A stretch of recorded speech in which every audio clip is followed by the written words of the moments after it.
এই যে ম্যাডাম শুনছেন, আপনি কি আপনার ওড়নাটা খুলবেন নাকি আমি নিজেই খুলে নেব? অসভ্য, এই তোর বদমাইশ মার্কা লুচ্চা একটা ছেলে। তোর কত বড় সাহস, তুই আমাকে বলছিস তুই আমার ওড়না খুলে নিবি? চর মেরে তোর সব কটা দাঁত ফেলে দেবো বলে দিলাম। তুই জানিস আমি কে, কি আমার পরিচয়? আরে ম্যাডাম, এক্সকিউজ, নিজে করতে কি বলছেন? আপনি আমাকে চড় মারবেন কেন? আমি আপনাকে খারাপ কিছু বলেছি নাকি? আমি তো বললাম এই যে আপনার ওড়নাটা আমার ঘড়িতে আটকে গেছে, এটা খুলে নেওয়ার জন্য। আমি তো আর এখানে আপনার জন্য সারাদিন দাঁড়িয়ে থাকবো না, আমাকে তো বাসায় যেতে হবে, তাই আর কি। সাগরের এই কথা শুনে নদী তাকিয়ে দেখে সত্যি সত্যি তার ওড়নাটা সাগরের ঘড়ির সঙ্গে লেগে আছে। তখন নদী সাগরকে বলতে লাগলো, ও সরি, আমি আসলে বুঝতে পারিনি আর খেয়ালও করিনি। প্লিজ এইবারের মতো আমাকে ক্ষমা করে দিন। ঠিক আছে, আমি নিজেই এটা ছাড়িয়ে নিচ্ছি। আমি তো অনেকক্ষণ ধরেই আপনাকে বলেছিলাম এটা ছাড়িয়ে নেওয়ার জন্য, কিন্তু আপনি তো আমার কথা না বুঝেই আমাকে এতগুলো কথা শুনিয়ে দিয়েছেন। আপনারা মেয়ে মানুষটা বুঝি এরকমই হয়। দেখুন, আপনি এসব কি বলছেন? মেয়ে মানুষরা এরকমই হয় মানে? আমি দেখতে পাইনি আপনার ঘড়ির সঙ্গে আমার ওড়নাটা পেঁচিয়ে গেছে, তাই বলে কি আপনি আমাকে এইভাবে কথা শোনাবেন নাকি? তাছাড়া আপনারা ছেলে মানুষরাই বা কেমন? আমি তো আপনাকে সরি বলেছি, তারপরও আপনি এভাবে গায়ে পড়ে আমার সঙ্গে কথা বলছেন কেন? সুন্দরী মেয়ে মানুষ দেখলেই বুঝি কথা বলতে ইচ্ছে করে। আজ্ঞে না ম্যাডাম, আমার চরিত্র সেরকম নয়। আপনি তো ইচ্ছে করেই আমার ঘড়ির সঙ্গে আপনার ওড়নাটা পেঁচিয়ে দিয়েছেন আমার সঙ্গে কথা বলার জন্য, কিন্তু আমার যেরকম কোনো ইচ্ছা নেই আপনার সঙ্গে কথা বলার। তাহলে এখন তো আমি আপনার ঘড়ি আমার ওড়না থেকে ছাড়িয়ে দিয়েছি, এখন এখানে দাঁড়িয়ে আছেন কেন? এখনো এখান থেকে চলে যাচ্ছেন না কেন? নাকি আপনার চেহারাটা আমাকে দেখাতে চাইছেন? দেখুন, এত সুন্দর চেহারা আমাকে দেখিয়ে কোনো লাভ হবে না, কারণ আমার বিয়ে ঠিক হয়ে গেছে। আপনি অন্য চরকায় তেল দেন। আপনাদের মেয়ে মানুষদের সমস্যা কি আমি সেটাই বুঝতে পারি না। ছোট্ট একটা ইস্যু পেলেই হলো আপনারা সেটাকে নিয়ে খুব বেশি মাতামাতি করে ফেলেন। আমি কি আপনাকে এখনো পর্যন্ত বলেছি যে আপনাকে আমি বিয়ে করতে চাই? আপনাকে আমার পছন্দ হয়েছে, আপনি তো নিজের থেকে এসব কথা বলছেন। তাছাড়া আপনি কি নিজেকে বিশ্বসুন্দরী ঐশ্বরিয়া রায় মনে করেন নাকি, যে আপনার পিছনে ছেলেরা লাইন পেতে পড়ে থাকবে? হ্যাঁ, আমি নিজেকে বিশ্ব সুন্দরী ঐশ্বরিয়া রায়ের চেয়েও বেশি সুন্দরী মনে করি, কারণ আমি সব দিক থেকেই পারফেক্ট। এই শুনুন, আপনার সঙ্গে ফালতু প্যাচাল করার কোনো সময়ই আমার কাছে নেই। আমি এক্ষুনি বাসায় ফিরতে হবে। এই বলে নদী সেখান থেকে চলে গেল। আর এদিকে সাগর দাঁড়িয়ে দাঁড়িয়ে রাগে গজগজ করতে লাগলো, এ কেমন মেয়ে মানুষ বাবা, নিজে ইচ্ছে করে আমার ঘড়ির সঙ্গে ওনা পেঁচালো, তারপর আবার এতগুলো কথা শুনিয়ে চলে গেল। যাই হোক, এখানে দাঁড়িয়ে সময় নষ্ট করার সময় সাগরের হাতে নেই, তাই সে চুপচাপ সেখান থেকে বের হয়ে চলে গেল। আসলে আজ তার বড় ভাইয়ের জন্য পাত্রী দেখতে যেতে হবে, তাই সে মিষ্টির দোকানে মিষ্টি কিনতে এসেছিল। আর দোকান থেকে বের হওয়ার সময়ই এই ঘটনা ঘটে। তো বিহর চলুন কথা না বাড়িয়ে মূল গল্পে ফিরে আসা যাক। সাগর মিষ্টি নিয়ে বাসায় চলে আসলো। তারপর ফ্যামিলির সবাইকে নিয়ে তার হবু ভাবির বাড়ির উদ্দেশ্যে রওনা দিল। সাগর গাড়ি ড্রাইভ করছে আর তার ভাইয়া তার পাশে বসে আছে, পিছনে তার বাবা মা আর ছোট বোন। কি ব্যাপার ভাইয়া, তোকে এরকম বিষণ্ণ দেখাচ্ছে কেন? তোর বিয়ের সম্বন্ধ ঠিক করতে যাচ্ছি। বিয়ে হলে তো মানুষ অনেক আনন্দ উল্লাস করে, কিন্তু তোর মন খারাপ কেন? দেখ সাগর, একদম ইয়ার্কি মারিস না। তুই তো আমার ব্যাপারে সব কিছুই জানিস। আমি যেখানে বিয়েটাই করতে চাই না, সেখানে আমাকে জোর করে পাত্রী দেখতে নিয়ে যাচ্ছিস। আমি বুঝতে পারি না বাবা মার কি হয়েছে। আমি তাদেরকে খুলে বলার পরও তারা এটা মেনে নিল না। দেখ ভাইয়া, বাবা মা কখনো খারাপ কিছু চায় না। বাবা মা সবসময় চায় সন্তানের ভালো কিছু হোক। তাছাড়া বাবা মা তো বলেছে যে মেয়েটার সঙ্গে তোর বিয়ে ঠিক করেছে, সেই মেয়েটা সব দিক থেকেই পারফেক্ট, পড়াশোনার, চেহারা আর সব দিক থেকেও। তাহলে তোর এই মেয়েটাকে বিয়ে করতে সমস্যা কোথায়? আরে ভাই, তুই তো জীবনে প্রেম করিসনি, তাহলে প্রেমের মর্যাদা বুঝবি কি করে? আমি ওই মেয়েটাকে ভালোবাসি আর ওই মেয়েটাকে বিয়ে করব বলেই কথা দিয়েছি। এখন আমি ওই মেয়েটাকে দেখে অন্য একটা মেয়েকে বিয়ে করব কি করে? তুই নিজেই বল। যাই হোক ভাইয়া, তারপর আমি তোকে একটা কথাই বলবো, বাবা মা যখন এই মেয়েটার সঙ্গে তোর বিয়ে ঠিক করছে, তুই তখন তুই এই মেয়েটাকে বিয়ে কর। আমি পারবো না, এটা আমার দ্বারাই কোনোভাবেই সম্ভব নয়।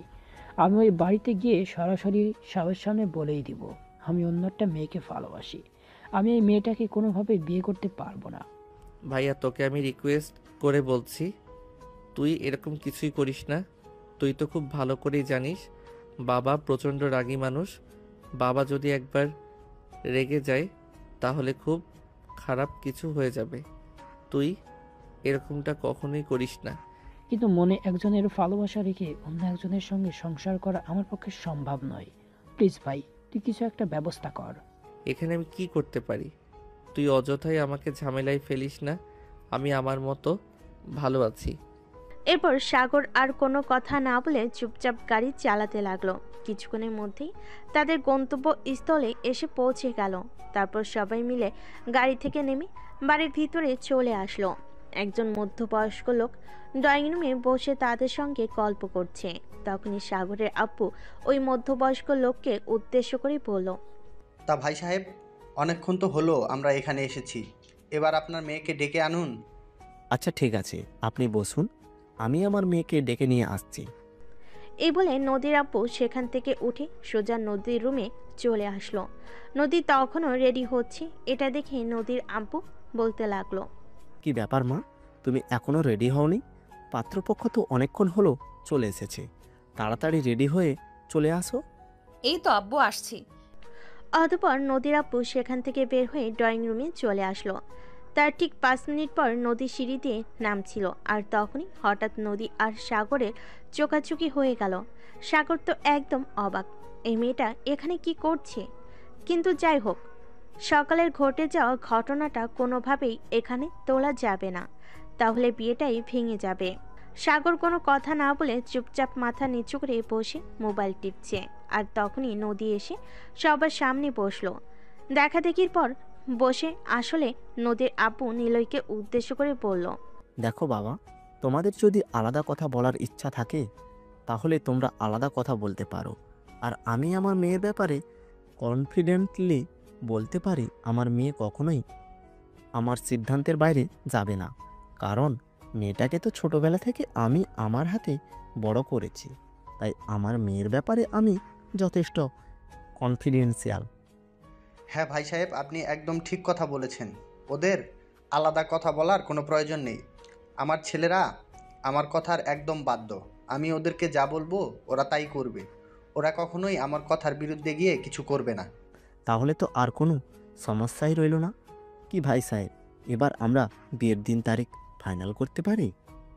হ্যাঁ অবশ্যই, কেন নয়। তাছাড়া আমার ছেলের তো আমেরিকার ভিসা হয়ে গেছে, সে তো কয়েকদিনের মধ্যেই চাকরির জন্য আমেরিকা চলে যাবে। তাই আমি চাইছি বিষয়টা তাড়াতাড়ি হয়ে যাক, তারপর না হয় সে তার বউকে নিয়ে তারপরে দেশের বাইরে চলে যাক। হ্যাঁ ভাই সাহেব, এটা আপনি একদম ঠিক কথাই বলেছেন। তাহলে বিয়ের কাজ তাড়াতাড়ি সেরে ফেলা যাক। যাক তো আমি বলছিলাম আগামী সপ্তাহে ডেট ফেললে কেমন হয়?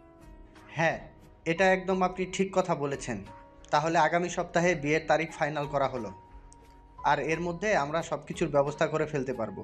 তবে ভাই সাহেব, আপনাকে একটা রিকোয়েস্ট আছে। আপনি কিন্তু নিজের পয়সা খরচ করে কিছু করতে যাবেন না।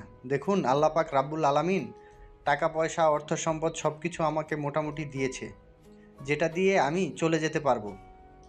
তাছাড়া আমি চাই বিয়ের সমস্ত খরচাপাতি আমি আমার পকেট থেকে করি, আপনার পকেট থেকে যেন দুয়ানা খরচ না হয়। আরে বেয়াই মশাই, এটা আপনি কি কথা বলছেন? নদী আমার একমাত্র মেয়ে, তার বিয়েতে আমি কেন খরচ করব না? এটা হয় নাকি?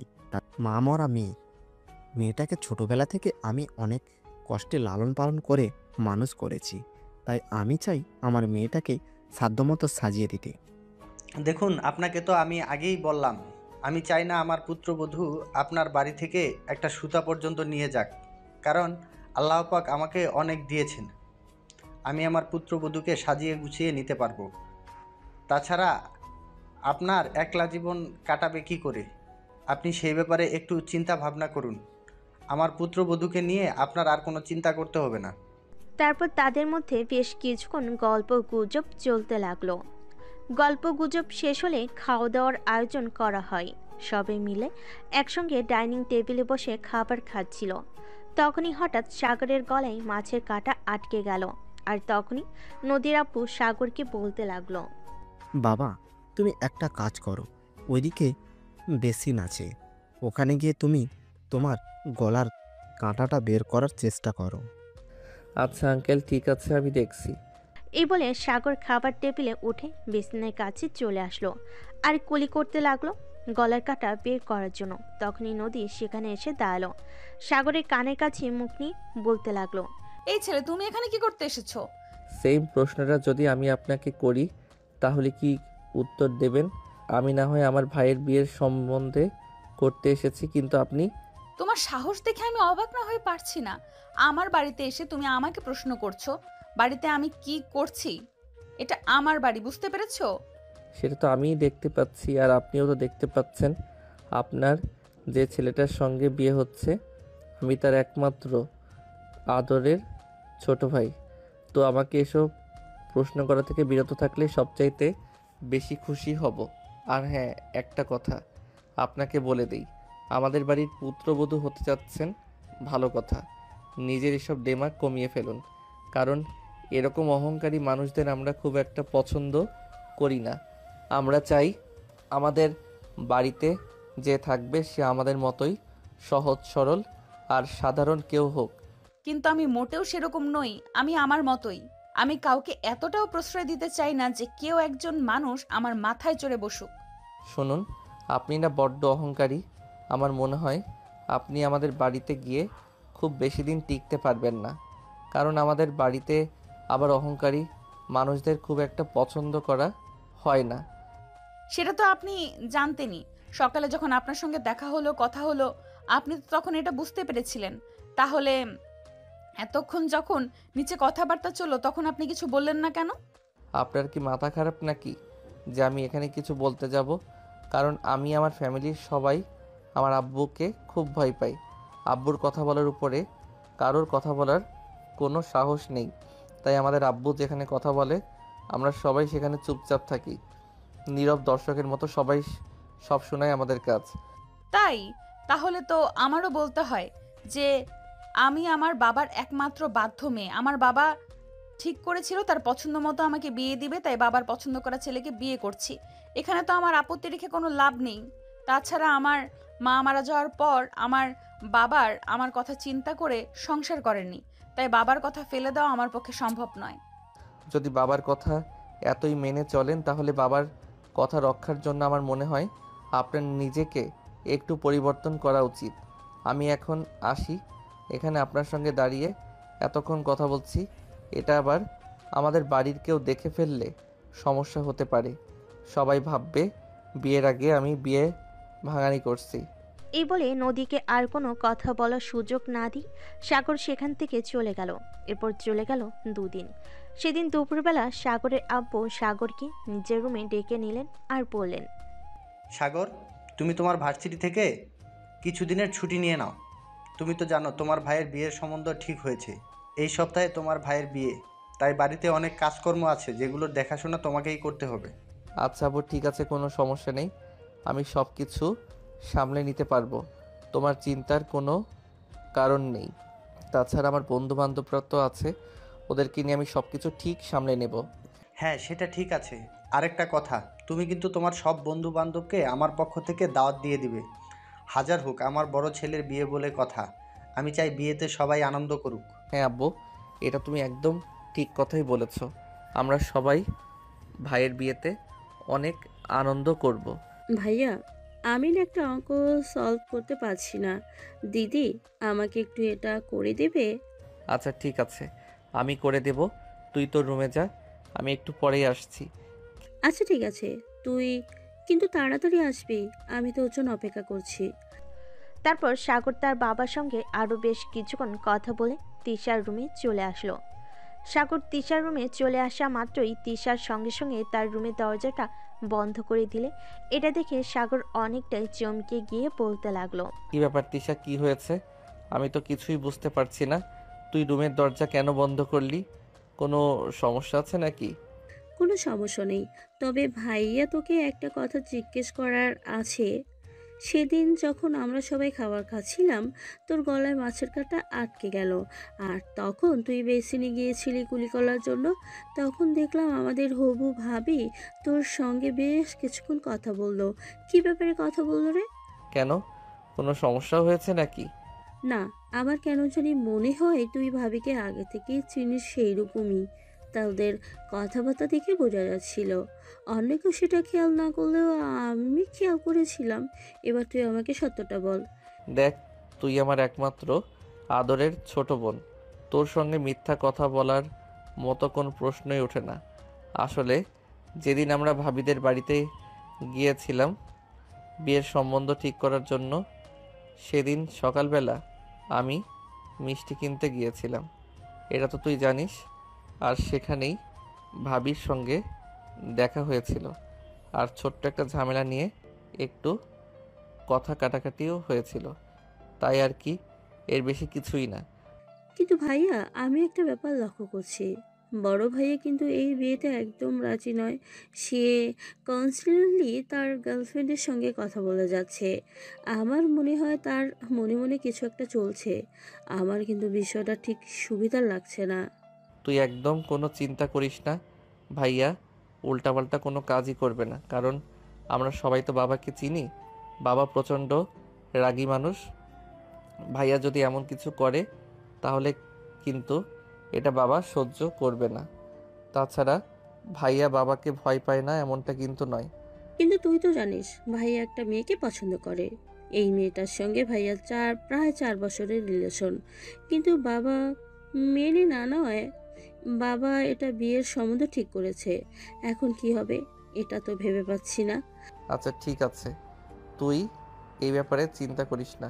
আমি ভাইয়ার সঙ্গে কথা বলবো, আরও একবার ভাইয়াকে বুঝিয়ে বলবো। দেখিস ভাইয়া এরকম কিছুই করবে না, ভাইয়া বিষয়টা বুঝতে পারবে।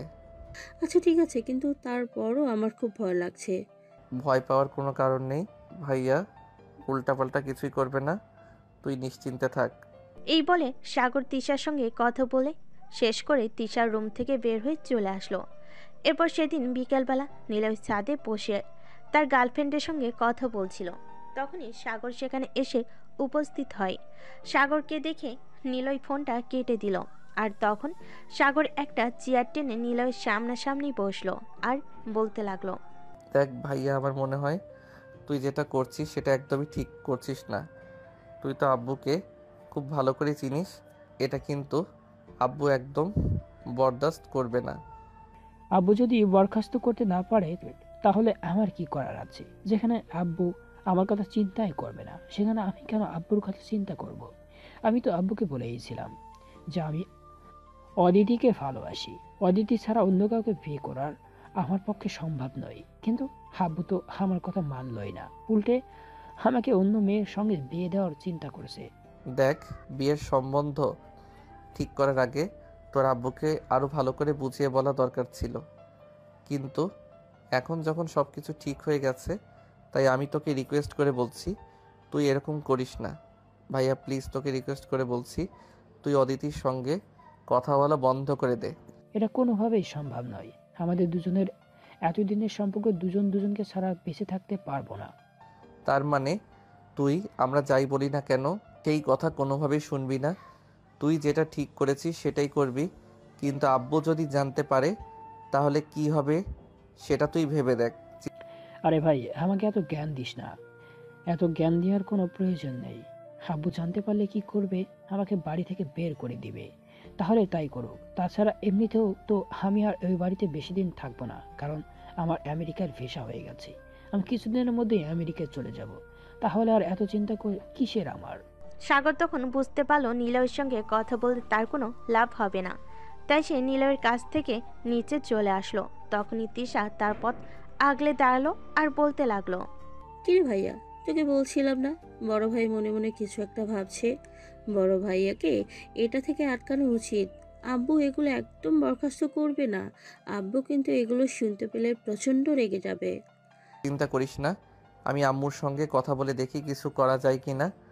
তারপর তিশার পাশ কাটিয়ে নিজের রুমে চলে আসে আর মনে মনে ভাবতে তাকে কিছু একটা করতে হবে। ভাইয়াকে যেভাবে হোক আটকাতে হবে, কিন্তু কিভাবে কি করা যায় এটাই ভেবে পাচ্ছে না। সাগর এরপর চলে গেল। আরও দুদিন ইতিমধ্যে বিয়ের কেনাকাটা প্রায় কমপ্লিট হয়ে এসেছে। শুধু বিয়ের বেনারসি আর শেরওয়ানিটাই কিনা বাকি আছে। তাই সাগরের আব্বু সাগর আর নিলয়কে এক রুমে ডেকে নিল আর বলতে লাগলো, দেখো, বিয়ের সমস্ত কেনাকাটা তো হয়ে গেল, শুধু বেনারসি আর শেরওয়ানি কেনাটাই বাকি আছে। তাছাড়া আমি নদীকে ফোন দিয়ে বলে দিয়েছি নদী শপিং মলে চলে আসবে, তোমরা দুই ভাই চলে যাও। নদীকে নিয়ে দেখে শুনে নদীর মতো শেরওয়ানি কিনে দিও।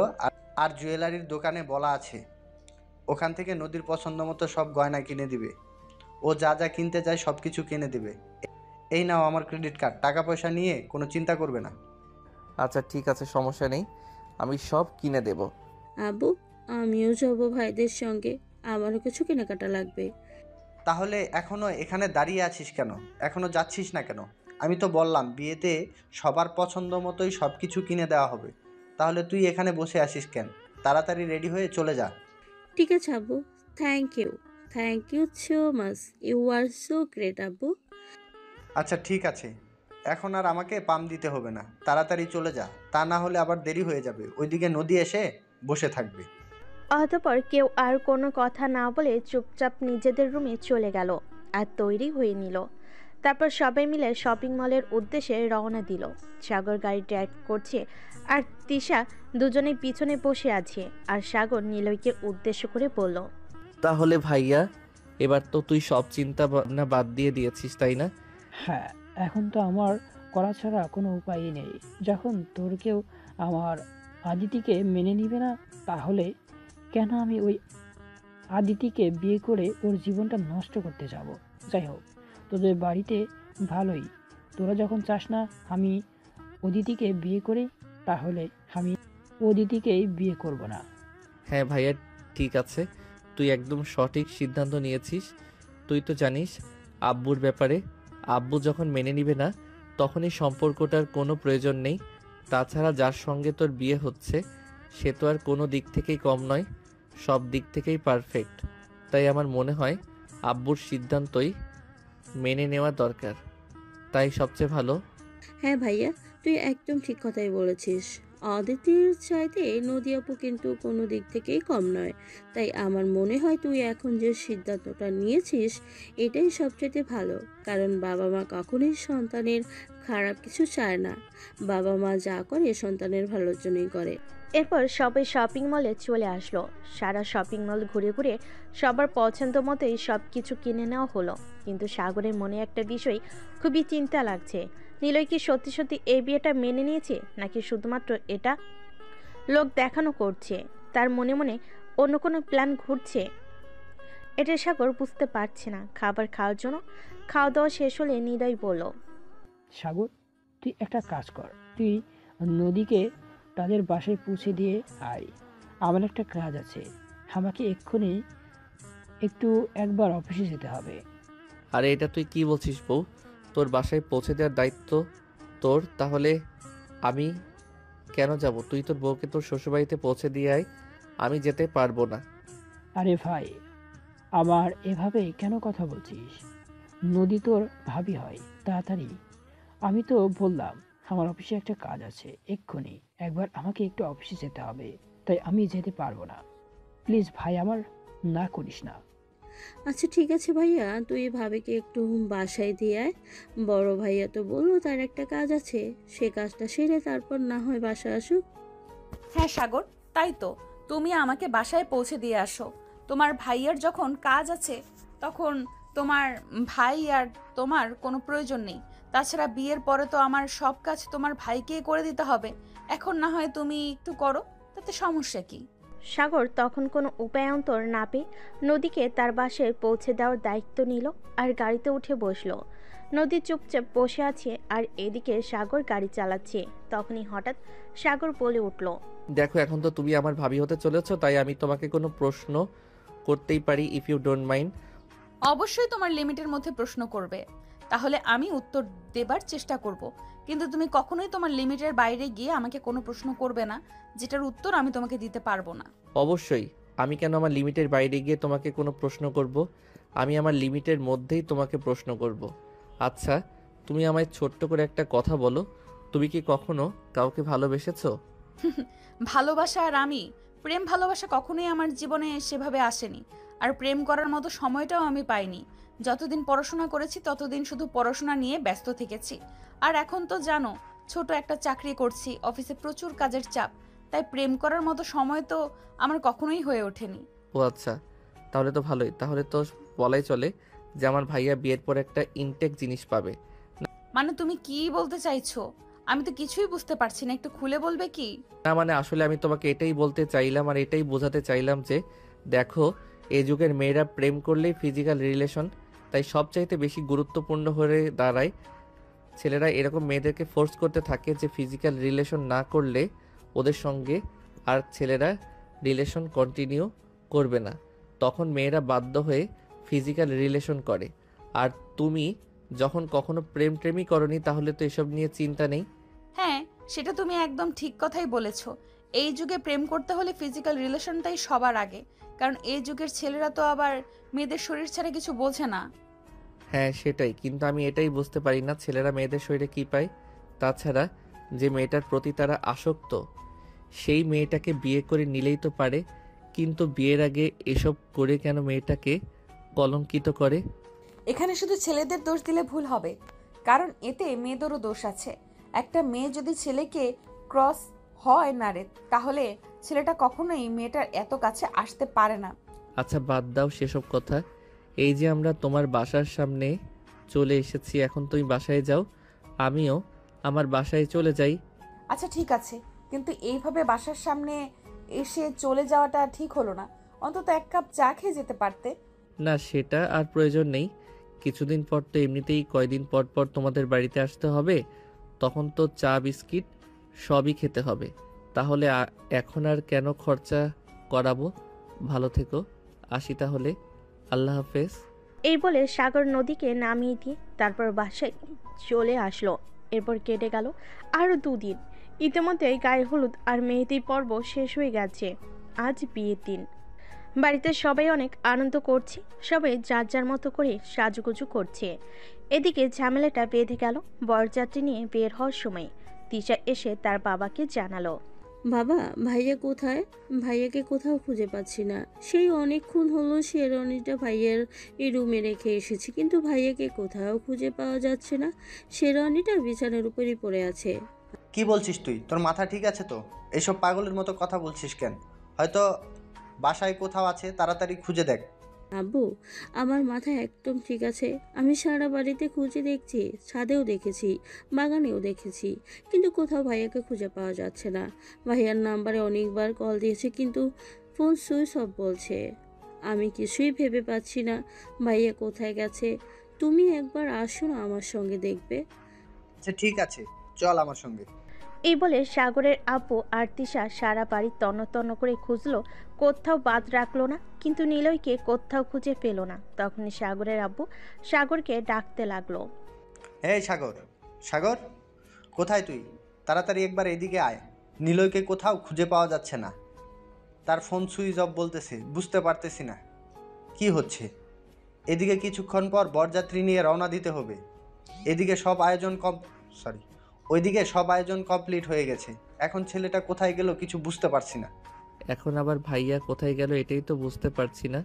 ঠিক আছে দাঁড়াও, আমি একটু খোঁজ নিয়ে দেখি। এই বলে সাগর নিলয়ের রুমে আসলো। আর তখনই বিছানার উপর থেকে শেরওয়ানিটা তুলেই দেখতে পেল তার নিচে ছোট্ট একটা চিরকুটে লেখা, সবাই আমাকে ক্ষমা করে দিও। আমি তোমাদের কথা চিন্তা করতে পারলাম না, কারণ আমি অদিতিকে ভালোবাসি। অদিতিকে ছাড়া অন্য কাউকে বিয়ে করা আমার পক্ষে কোনোভাবেই সম্ভব নয়। তোমরা যখন আমার এই চিঠিটা পাবে, ততক্ষণে আমার আর অদিতির বিয়ে হয়ে যাবে। আমাকে সবাই ক্ষমা করে দিও। ইতি, নিলয়। চিঠিটা পড়ে সাগরের পায়ের নিচ থেকে যেন মাটি সরে গেল। সে এরকম কিছু একটা আগে থেকে চিন্তা করছিল, কিন্তু সে বুঝতে পারছিল না যে নিলয় সত্যি সত্যি এরকমটা করবে। তখন সে এই কাগজটা নিয়ে তার আব্বুর কাছে চলে গেল আর তার আব্বুর হাতে কাগজটা তুলে দিল। তার আব্বু কাগজটা পড়ে মাথায় হাত দিয়ে বসে পড়ল। তিনি এখন কি করবেন, কারণ জীবনে কখনো এমন পরিস্থিতিতে ওনাকে পড়তে হয়নি। উনি যেটা বলেছেন সেটাই করেছেন, কিন্তু নিজের ছেলে এভাবে কথার অবাধ্য হবে, এটা তিনি কোনোদিনও কল্পনা করতে পারেননি। যাই হোক, তিনি তখন হঠাৎ করেই সাগরকে ডেকে পাঠালেন। দেখো সাগর, যেটা হওয়ার হয়ে গেছে, এটা নিয়ে আমি আর কোনো চিন্তা করি না। কিন্তু এখন তোমাকে ছোট্ট একটা রিকোয়েস্ট করতে চাই, যদি তুমি রাখো তাহলে বলবো। আব্বু, জীবনে কখনো এমন হয়নি যে আমি তোমার কথার অবাধ্য হয়েছি। আমি অবশ্যই তোমার কথা রাখার চেষ্টা করব। যদি এরকমটাই হয় তাহলে আমি তোমাকে একটা রিকোয়েস্ট করব, তুমি নদীকে বিয়ে করো।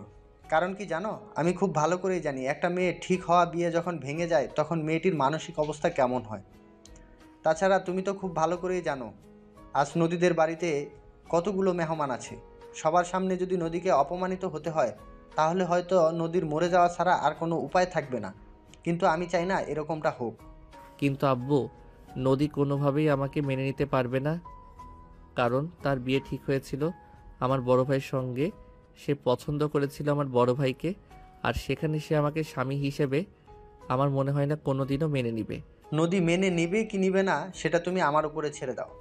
অন্যদিকে মেনে নিতেই হবে, এছাড়া নদীর সামনে আর কোনো পথ খোলা নেই। কারণ একটা কথা তুমি খুব ভালো করে চিন্তা করে দেখো, শুধু নদী আর নদীর বাবাই জানে যে তোমার বড় ভাইয়ের সঙ্গে নদীর বিয়ে ঠিক হয়েছিল। এছাড়া কিন্তু অন্য কেউ জানে না এটা। তাই তোমার সঙ্গে বিয়ে হলে সেটা শুধু নদী আর নদীর বাবাই জানবে। অন্য কেউ জানবে যে পাত্রের সঙ্গে বিয়ে ঠিক হয়েছিল সেই পাত্রের সঙ্গেই বিয়ে হচ্ছে। কিন্তু আব্বু, আমার মনে হয় না এটা ঠিক হচ্ছে। কারণ ছোট ভাইয়া সবেমাত্র অনার্স ফাইনাল ইয়ারে পড়াশোনা করছে, এখনও পড়াশোনা শেষ হয়নি। তাছাড়া তার ইচ্ছা অনিচ্ছারও একটা ব্যাপার আছে। তোমাদের ইচ্ছা অনিচ্ছার কাছে যদি আমাকে অপমানিত হতে হয় তো আমি এইটা ভেবে নিব যে আমি তোমাদের জন্ম দিয়ে খুব বিশাল বড় একটা ভুল করে ফেলেছি, যে তোমাদের ব্যাপারে ছোট্ট একটু সিদ্ধান্ত নেওয়ার অধিকার আমার নেই। কথাটা এতটাই অসহায়ভাবে বলল যে সাগর আর না করতে পারল না। তাই সাগর তার আব্বুকে বলল, আচ্ছা ঠিক আছে, তুমি যেটা ভালো মনে করো সেটাই হবে। ভাইয়া, তুই যা বলছিস ভেবে বলছিস তো?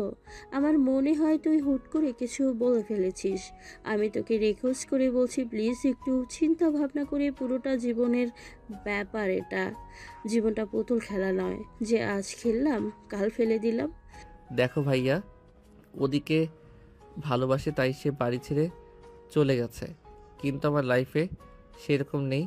তাছাড়া আমার কাছে নিজের পছন্দের চাইতে বাবার সম্মানটা অনেক বেশি। কারণ তুই খুব ভালো করে জানিস বাবাকে আমি কতটা ভালোবাসি। তাই আব্বুর সম্মানের কথা চিন্তা করাটা আমার জন্য জরুরি। ঠিক আছে, তাহলে তাই হোক। কারণ দিন শেষে আমিও তো একটা মেয়ে। আমার যদি এভাবে বিয়েটা ভেঙে যেত তাহলে আমি অনেক কষ্ট পেতাম। তাই আমি চাই না আমার সামনে অন্য একটা মেয়ে কষ্ট পাক। অতঃপর সবাই মিলে নিলয়ের জায়গায় সাগরকে বর সাজিয়ে নদীদের বাড়িতে নিয়ে যাওয়া হলো। আর তারপর কাজী সাহেবকে সবকিছু বুঝিয়ে বলে, নদীর আব্বুকে সবকিছু বুঝিয়ে বলে সাগরের সাথে নদীর কাছে গোপন রাখতে বলা হলো।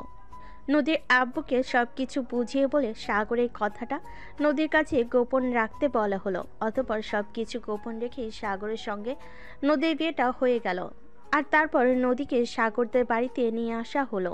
নদী বাসর ঘরে বসে অপেক্ষা করছে নিলয়ের জন্য, কিন্তু সে ভুল করেও জানতো না এখানে নিলয়ের জায়গায় সাগর আসবে। নদী বাসর ঘরে বসে অপেক্ষা করছে, তখনই তিশা সাগরকে রুমে দিয়ে গেল আর বাহির থেকে দরজাটা বন্ধ করে দিল।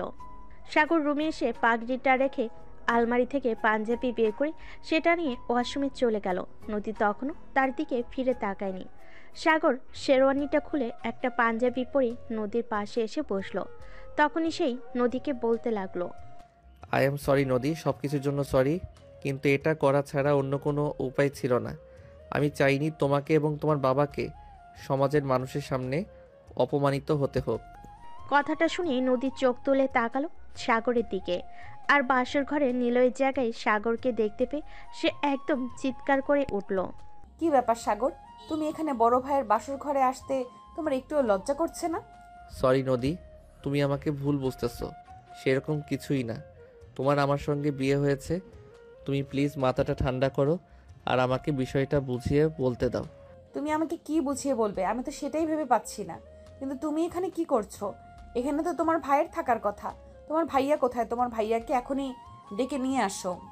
ভাইয়া এখানে নেই, আর ভাইয়া এখানে আসবেও না। তুই প্লিজ তোমার মাথাটা ঠান্ডা করো আর আমি তোমাকে যেটা বলতে চাইছি সেটা বলতে দাও। মানে তুমি কি বলছো? তোমার ভাইয়া কোথায় বলো? তোমার ভাইয়া কি আমার সঙ্গে রাগ করেছে? তাহলে আমি তার রাগ ভাঙিয়ে এখানে নিয়ে আসব। বলো আমাকে। নদী ভাইয়া অন্য একটা মেয়েকে ভালোবাসতো আর তাকে নিয়ে ভাইয়া পালিয়ে গেছে। প্লিজ তুই মাথাটা ঠান্ডা করো আর আমার কথা শোনো। মানে কি এসব এসেছে? যদি অন্য একটা মেয়েকেই পছন্দ করি, তাহলে অন্য মেয়েকেই ভালোবাসে, তাহলে আমার সঙ্গে এই বিয়ে বিয়ে নাটক করলো কেন? আমি কি নিজের ইচ্ছায় তাকে বিয়ে করতে বলেছিলাম, নাকি তোমার বাবাই তো তাকে নিয়ে আমাদের বাড়িতে গেল আমার সঙ্গে বিয়ে দেবে বলে? তাছাড়া আমিও অতটা ফেলনা নই যে কেউ ইচ্ছে করলেও আমার আবেগ অনুভূতি নিয়ে সে খেলবে। নদী আমি সেটা জানি আর আমার ফ্যামিলির সবাই সেটা বুঝতে পেরেছে বলেই কিন্তু তোমাকে আমার সঙ্গে বিয়ে দিয়েছে। তা না হলে কিন্তু আমি ভাইয়ার জায়গায় বর সেজে কখনোই তোমাদের বাড়িতে যেতাম না।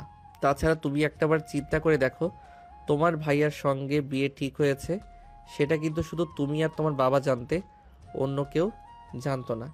তাই আমার বাবা এরকম পরিস্থিতিতে পড়ে তোমার বাবাকে সব কিছু বুঝিয়ে বলেছে আর তোমার বাবা সেটা মেনে নিয়েছে। কিন্তু আমি এটা মানি না, কারণ আমার সঙ্গে বিশাল প্রতারণা করা হয়েছে। এটা আমি কোনোভাবেই মেনে নেব না। তাছাড়া আমি তোমার কথা কেন বিশ্বাস করব? ওকে ফাইন, ঠিক আছে, আমার কথা তোমাকে বিশ্বাস করতে হবে না। তুমি এখনই তোমার আব্বুকে ফোন দাও, তোমার আব্বু তোমাকে সব কিছু খুলে বলবে, তখন নিশ্চয়ই তুমি আমাকে আরও বিশ্বাস করতে পারবে না। তখন নদী আর এক মুহূর্ত দেরি না করে সঙ্গে সঙ্গে তার আব্বুর নাম্বারে ফোন দিল। আর তখন তার আব্বু তাকে সব কিছু খুলে বলে সে কথাটা বিশ্বাস করলো, সেটা কোনোভাবেই মেনে নিতে পারছে না। জীবনে কোনোদিন প্রেম করিনি, আমার সঙ্গে কেউ প্রতারণা করবে বলে, আর এখন কিনা আমাকে বিয়ে করতে এসে প্রতারণার শিকার হতে হলো। আমি মানি না এই বিয়ে, আর জীবনে বিয়ের কোনো প্রয়োজন নেই। তুমি আমাকে ডিভোর্স দিবে এবং তুমি কোনোভাবেই আমার সঙ্গে কোনো সম্পর্ক স্থাপনের চেষ্টা করবে না। আচ্ছা ঠিক আছে, আমি খুব ভালো করে জানি ভালোবাসা কখনোই কারোর কাছ থেকে জোর করে আদায় করা যায় না। তুমি যদি কোনোদিনও মনে করো যে আমি তোমাকে বিয়ে করে ভালো করেছি, আমি তোমার জন্য উপযুক্ত, আমি তোমার পাশে দাঁড়াতে পারি, সেই যোগ্যতাটা আমার আছে, তাহলে আমি তোমার কাছে ভালোবাসার দাবি নিয়ে আসব। কিন্তু তার আগে কখনই ভালোবাসার দাবি নিয়ে তোমার সামনে দাঁড়াবো না আর কখনো অধিকার আদায় করতে চাইবো না। এই বলে সাগর আলমারি থেকে একটা চাদর আর একটা বালিশ বের করে বেলকনিতে গিয়ে ঘুমিয়ে পড়লো। আর এইদিকে নদী সারা রাত বিছানায় বসে কান্না করলো। সকাল 7টার দিকে সাগর ঘুম থেকে উঠে দেখতে পেল নদী তখনও বিছানায় বসে বসে কান্না করছে। তখন সে নদীর পাশে গিয়ে বসলো আর নদীর মাথায় হাত রেখে বলল, দেখো প্লিজ তুমি এভাবে কান্না করো না, তোমাকে একটা কথা বলতে চাই, প্লিজ আমার কথাটা রাখো। আব্বু অনেক আশা নিয়ে তোমাকে আমাদের বাড়ির বউ করে এনেছে, তাই আমি চাই না আব্বু আম্মু কোনো কষ্ট পাক। আমার সঙ্গে এত বড় একটা প্রতারণা করা হলো, আর এখন কিনা তুমি বলছো তুমি চাও না তোমার আব্বু আম্মু কোনো কষ্ট পাক? তাহলে তোমার আব্বু আম্মু কষ্ট না পাওয়ার জন্য আমি কি করতে পারি বলো? আমি চাই আমাদের মধ্যে যা হয়েছে বা যা হয়নি এ ব্যাপারে বাহিরের কেউ কিছু জানতে না পারুক। তুমি সবার সঙ্গে ভালোভাবে কথা বলো, সবার সঙ্গে ভালো আচরণ করো, যাতে কেউ বুঝতেই না পারে এখানে কিছু একটা ঝামেলা হয়েছে। মানে? মানেটা খুবই সিম্পল, তুমি সবাইকে তোমার ব্যবহার আচার আচরণে এটাই বোঝাবে যে ভাইয়াকে বিয়ে করতে না পেরেও তুমি ব্যতীত নও, বরং আমার সঙ্গে ভালোই আছো। আমি মিথ্যে অভিনয় করতে পারবো না। তাছাড়া আমি কখনোই কারোর সঙ্গে মিথ্যে কথা বলতে পারি না। আমাকে দিয়ে এইসব হবে না। প্লিজ নদী, আমার কাছে এটা আমার রিকোয়েস্ট, আমি কখনোই তোমার স্বাধীনতার ব্যাপারে হস্তক্ষেপ করব না। তুমি যেভাবে থাকতে চাও সেভাবেই থাকবে, তোমার যা করতে ইচ্ছা করে তুমি তাই করবে। আমার ফ্যামিলির মানুষ যদি সে ব্যাপারে তোমাকে বাধা প্রদান করে তাহলে আমি তোমাকে সহযোগিতা করব, কিন্তু প্লিজ আমার ফ্যামিলির মানুষগুলোকে কষ্ট পেতে দিও না। এরপর সাগর নদীকে আরো অনেক করে বুঝিয়ে বলল। আর তারপর নদী সেটা মেনে নিল আর সাগরকে বলল, আচ্ছা ঠিক আছে, আমি আপাতত তোমার কথা মেনে নিলাম, কিন্তু হ্যাঁ, এই কথাটা সত্য যে আমি কোনো দিনও কিন্তু তোমার সঙ্গে সংসার করব না। কারণ বিয়ের সংসার এগুলোর থেকে আমার মন একদম উঠে গেছে, শুধুমাত্র তোমার ভাইয়ের ব্যবহারে। তোমার ভাইয়া অন্য একটা মেয়েকে পছন্দ করে আর ভালোবাসে, সেটা যদি আমাকে বলতো তাহলে আমি যেইভাবেই পারি এই বিয়েটা ভেঙে দিতাম, কিন্তু এত বড় প্রতারণার শিকার আমাকে হতে হতো না। আচ্ছা ঠিক আছে, তাহলে এখন ঘুম থেকে উঠে ফ্রেশ হয়ে নাও। আলমারিতে তোমার জন্য কিছু শাড়ি রাখা আছে, ওগুলো থেকেই কোনো একটা শাড়ি পরে নাও। তারপর বিকেলবেলা আমি তোমার জন্য কিছু 3 পিস আর ওয়েস্টার্ন নিয়ে আসবো। আর একটা কথা মনে রেখো, এই বিয়েটা করার জন্য যেমন তুমিও মানসিকভাবে প্রস্তুত ছিলে না, আমিও কিন্তু এই বিয়েটা করার জন্য একদমই মানসিকভাবে প্রস্তুত ছিলাম না। তাই তুমি আমাকে দোষারোপ করো না প্লিজ। এই কথা বলতে বলতে সাগর ওয়াশরুমে ঢুকে গেল। আর এদিকে নদীও বেশ কিছুক্ষণ চিন্তা ভাবনা করে তারপর বিছানা থেকে নেমে আলমারি থেকে শাড়ি নিয়ে ফ্রেশ হয়ে নিচে চলে গেল নাস্তা করার জন্য। এদিকে তার শাশুড়ি মা অনেকক্ষণ আগে সবার জন্য নাস্তা তৈরি করে তাদের জন্যই অপেক্ষা করছিল। তারপর তারা চলে আসলে সবাই মিলে একসঙ্গে নাস্তা করে নিল। আর তখন সাগরের আব্বু নদীকে বলল, এই বৌমা, আজ থেকে তুমি আমার আরেকটা মেয়ে, তাই তোমাকে একটা রিকোয়েস্ট করে বলছি, প্লিজ যা হয়েছে সেটা ভুলে যাও। আমার ছেলেটা এরকম করবে এটা আমি কোনোদিন কল্পনাও করতে পারিনি। না বাবা, ঠিক আছে, আমি কিছু মনে করিনি, আপনি চিন্তা করবেন না। আচ্ছা বাবা, ঠিক আছে। তাহলে একটা কাজ করো, তুমি নাস্তা শেষ করে রুমে চলে যাও। কিছুক্ষণের মধ্যেই পার্লারের মেয়েরা চলে আসবে আর তোমাকে সাজিয়ে দিবে, আমি ওদেরকে বলে দিয়েছি। আচ্ছা বাবা, ঠিক আছে। ভাবি, আমার কিন্তু তোমার কাছে কিছু চাওয়ার আছে। আমাকে কিন্তু অবশ্যই সেটা দিতে হবে। তোমার একটা জিনিস আমার অনেক পছন্দ হয়েছে। অবশ্যই, কেন নয়? তুমি আমার একটা মাত্র ননদিনী, তুমি আমার কাছে কিছু চাইবে আর আমি তোমাকে সেটা দেব না, এমনটা হতে পারে নাকি? তোমার যা লাগবে তুমি তাই নিয়ে নিও আমার কাছ থেকে, আমি তোমাকে কখনোই নিষেধ করব না। তাছাড়া আমার কোনো বোন নেই, তুমি চাইলে আমার বোনের মতো হয়ে আমার কাছে থাকতে পারো। সত্যি ভাবে জানো, আমিও চাইতাম আমার একটা বড় বোন থাকুক, কিন্তু সেটা তো আর হয়নি। আজ থেকে তুমি আমার বড় বোন। হয়েছে, এখন প্যাচাল বন্ধ করে তাড়াতাড়ি নাস্তাটা শেষ করে কিছু কাজ আছে সেগুলো তুই আমাকে হেল্প করবি। আজ আমি কোনো কাজ করতে পারবো না। আমাকে এসব কথা বলে কোনো লাভ হবে না। আমি ভাবির সঙ্গে সময় কাটাবো। তাছাড়া তুই তো শুনেছিস, আব্বু বলেছে একটু পরেই পার্লার থেকে মেয়েরা আসবে ভাবিকে সাজাতে। আমিও সাজুগুজু করব। কাজের কথা আমাকে বলে আজ কোনো লাভ নেই। আচ্ছা ঠিক আছে, তোদের যত ইচ্ছে সাজুগুজু কর, আমি তোদের কিছুই বলবো না। আর বাড়ির সব কাজ আমি করে নেব, তোদের কোনো কাজ করতে হবে না। বলে সাগর নাস্তা শেষ করে বাড়ি থেকে বের হয়ে চলে গেল। আসলে তার কিছু দরকারি কাজ আছে, ওগুলোই করতে হবে। ওদিকে নদীকে নিয়ে তিশা সাগরের রুমে চলে যায়। আর তারপর তারা বসে বসে গল্প করতে থাকে। আর কিছুক্ষণের মধ্যে পার্লার থেকে মেয়েরা চলে আসে নদীকে সাজানোর জন্য। বিকেল হয়ে গেল। বাড়িতে রিসেপশনে অনুষ্ঠানের আয়োজন করা হয়েছে। সেখানে শহরের গণ্যমান্য ব্যক্তিবর্গদের ইনভাইট করা হয়েছে। সাগর কাজ শেষ করে বাড়ি ফিরতে ফিরতে বিকেল 3টা বেজে গেল। আর এদিকে সবাই অপেক্ষা করছিল সাগরের জন্য। সাগর রুমে এসে ফ্রেশ হলো। আর তখনই নদী বলতে লাগলো, তুমি কোথায় ছিলে এতক্ষণ বাড়িতে? সবাই সেই কখন থেকে তোমার জন্য অপেক্ষা করছে, কিন্তু তোমার বাড়িতে ফিরে আসার কোনো নামগন্ধ নেই। আসলে একটা কাজ পড়ে গেছিল। আমার একটা বন্ধু আমাদের বাড়িতে আসতে গিয়ে বাইক অ্যাক্সিডেন্ট করেছে, ওর পা ভেঙে গেছে। ওকে নিয়ে হসপিটালে গেছিলাম, তাই বাসায় ফিরে আসতে দেরি হলো। সেটা অন্তত আমাকে একবার ফোন দিয়ে জানানো উচিত ছিল, তাহলে হয়তো সবাই এত টেনশন করতো না, আর আমিও এত টেনশন করতাম না। I am so sorry. আসলে আমার খুব ভালো বন্ধু তো, ওর অ্যাক্সিডেন্টের খবর শুনে আমার মাথা ঠিক ছিল না। হসপিটালে ফর্মালিটি শেষ করে আসতে দেরি হয়ে গেল। ঠিক আছে, সমস্যা নেই, আমি এক্ষুনি রেডি হয়ে আসছি। এই বলে সাগর তাড়াহুড়ো করে রেডি হয়ে নিল। তারপর নদীকে নিয়ে রিসেপশনে চলে আসলো। সেখানে অনেক মেহমান উপস্থিত ছিল। তাদের সঙ্গে সময় কাটিয়ে নদীরও খুব ভালো লাগলো। তারপর দেখতে দেখতেই অনুষ্ঠান শেষ হয়ে গেল। আর রাত আনুমানিক 10টার দিকে সমস্ত মেহমান নিজেদের বাড়িতে চলে গেল। নদী ও সাগরকে নিয়ে রুমে চলে আসে। রুমে যে সাগর বিছানায় শুয়ে আছে, মোবাইল টিপাটিপি করছিল। আর নদী তখন কাপড় চোপড় চেঞ্জ করে আর রুমে আসে। ড্রেসিং টেবিলের আয়নার সামনে বসে চুলগুলো ঠিক করতে করতে বলল, কালকে তো ব্যালকনিতে ঘুমিয়েছো, আজ কোথায় ঘুমাবে? তুমি যখন তোমার সঙ্গে এক বিছানায় আমাকে ঘুমাতে দেবে না, তাহলে তো আমাকে বেলকনিতেই ঘুমাতে হবে, এছাড়া তো অন্য কোনো উপায় নেই। এমনিতেই ঝড় বৃষ্টির রাত, বাইরে দিয়ে ঘুমানোর দরকার নেই, খাটের একপাশে ঘুমিয়ে পড়ো। না, সেটার কোনো প্রয়োজন নেই। আমার আবার ঘুমের মধ্যে হাত পা ছোড়াছুড়ি করার অভ্যাস আছে। তখন যদি আবার হাত পা তোমার উপর চলে যায়, তখন তো তুমি আবার আমাকে হাজারটা কথা শোনাবে। বললাম তো বিছানার মাঝখানে একটা কোলবালিশ দিয়ে তারপর বিছানার ওই পাশে শুয়ে পড়ো, আমি এই পাশে ঘুমিয়ে পড়বো, কোনো সমস্যা হবে না। তাছাড়া এটা তোমার বাড়ি, তোমার ঘর, কেন এখানে আমি মাতব্বরি করতে যাব। এটা একদম ঠিক হচ্ছে না। তোমার বিছানায় তুমি ঘুমাবে, এটাই তো সঠিক। হ্যাঁ, কিন্তু তুমি আমার বিয়ে করা বউ, তোমার ভালো মন্দ দেখভাল করার দায়িত্ব আমার। তাই আমি তো তোমাকে খারাপ অবস্থায় রেখে আমি ভালো অবস্থায় থাকতে পারি না। বললাম তো এত কথা বলবে না। এত কথা বলা কিন্তু আমার একদমই পছন্দ লাগে না। তোমাকে যখন বলেছি তুমি বিছানার ওই পাশে ঘুমিয়ে পড়ো, তুমি এটাই করো। আমি আর কোনো কথা শুনতে চাই না। সাগর খুব ভালোভাবে বুঝতে পারলো এখন নদীর সঙ্গে কথা বলে নদী খুব ক্ষেপে যাবে, তাই সে নদীর সঙ্গে আর কোনো কথা না বলে চুপচাপ বিছানার এক পাশে ঘুমিয়ে পড়লো। এদিকে নদীও বিছানার অন্য পাশে শুয়ে ঘুমিয়ে পড়লো।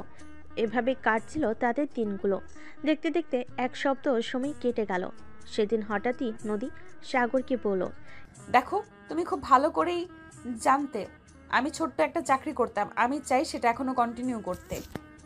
হ্যাঁ, এটা তো খুব ভালো কথা। তাছাড়া আমি তো তোমাকে বলেছি আমি কখনোই তোমার স্বাধীনতায় হস্তক্ষেপ করব না।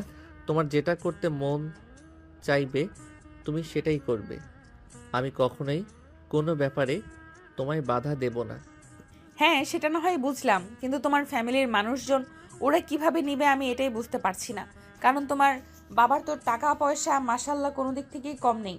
তাদের বাড়ির বউ চাকরি করবে, এটি কি তারা মেনে নিতে পারবে? দেখো, আমি টাকা পয়সা নিয়ে চিন্তা করি না। তোমার পয়সা আমাকে কখনোই দিতে হবে না। আমার বাবার যা আছে আলহামদুলিল্লাহ। তাছাড়া আমিও পড়াশোনা করছি।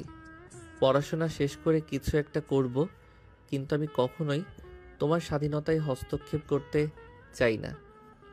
আচ্ছা ঠিক আছে, কিন্তু তোমার আব্বু আম্মুর কাছে যদি তুমি এ ব্যাপারে কথা বলতে, তাইলেই সবচাইতে বেশি ভালো হইতো।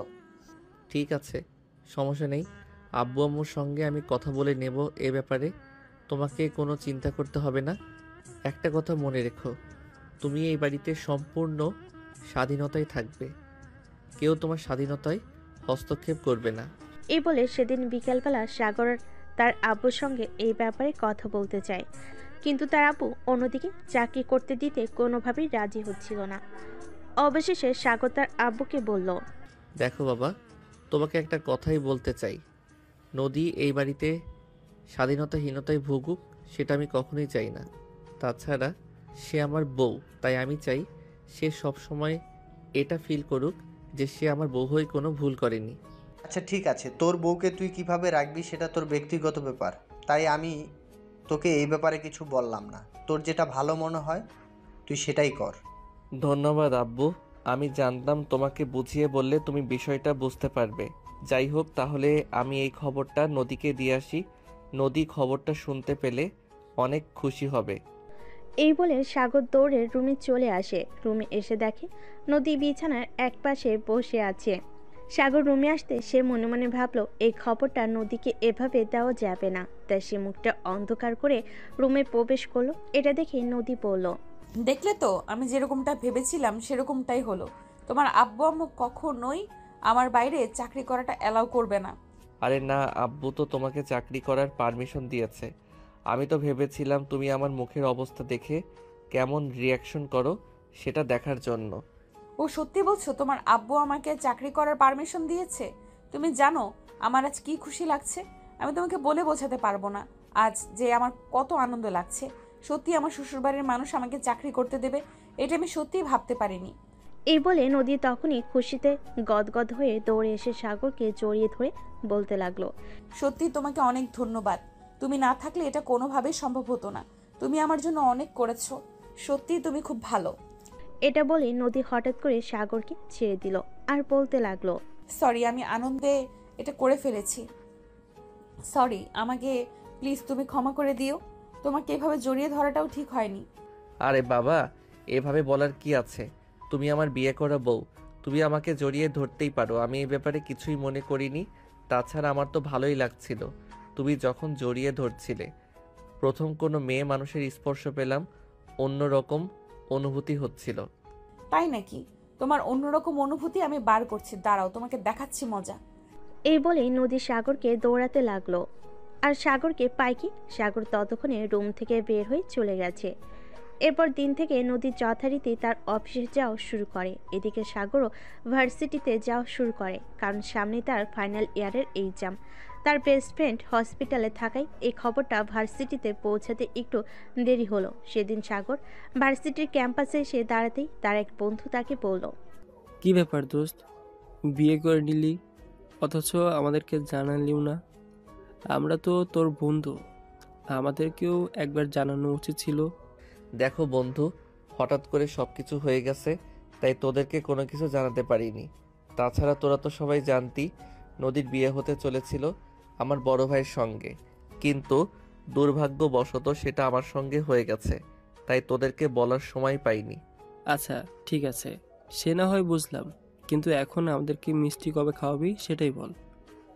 আমরা তো ভেবেছিলাম তোর বিয়েতে অনেক আনন্দ করব, কিন্তু সেটা তো আর হয়ে উঠলো না। তবে তাই বলে তো আর মিষ্টি খাওয়া মিস করতে পারি না, আমাদেরকে অবশ্যই মিষ্টি খাওয়াতে হবে। আচ্ছা ঠিক আছে, কোনো সমস্যা নেই। তোরা যখন মিষ্টি খেতে চাইবি আমি তখনই তাদেরকে মিষ্টি খাওয়াবো। আচ্ছা দোস্ত, একটা ব্যাপার ভেবে খুবই অবাক হচ্ছি, তোর ভাইয়ের সঙ্গে মেয়েটার বিয়ের কথা চলছিল, তার মানে মেয়েটা নিশ্চয়ই তোর চাইতে বয়সে বড়, তাই না? দেখ, যেটা হয়ে গেছে সেটা নিয়ে আমি আর কোনো কথা বলতে চাই না। মেয়েটা আমার চাইতে বয়সে বড় সেটা আমিও খুব ভালো করেই জানি, কিন্তু অ্যাক্সিডেন্টলি যেটা হয়ে গেছে সেটা নিয়ে মাথা ঘামানোর কিছুই নেই। এখন সে আমার বউ, এখন সে আমার কাছে কিভাবে ভালো থাকবে সেটাই আমার কাছে বড় কথা। হ্যাঁ রে ভাই, এটাই ভালো কথা। দেখিস, মেয়েটাকে কোনোদিনও কষ্ট দিস না।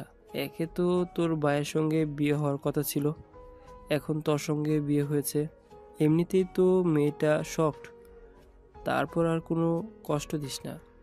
হ্যাঁ, দোয়া করিস যেন এই মেয়েটাকে সারা জীবন আমি ভালোবাসায় ভালো রাখতে পারি। এরপর কথা বলতে বলতে সাগর ক্লাসরুমে চলে গেল। আর এরপর দেখতে দেখতে বেশ কিছুদিন সময় কেটে গেল। এদিকে সাগরের অনার্স ফাইনালের এক্সাম শেষ হয়ে গেছে। এখন আর সাগরের কোনো কাজ নেই, সারাদিন বাসায় বসে থাকে। সেদিন নদী অফিস থেকে ফিরে এসে সাগরকে রুমে একা একা চুপচাপ বসে থাকতে দেখি বলল, কি ব্যাপার, কি হয়েছে? তুমি এভাবে চুপচাপ বসে আছো কেন? তোমার কিছু হয়েছে নাকি? না, সেরকম কোনো ব্যাপার না।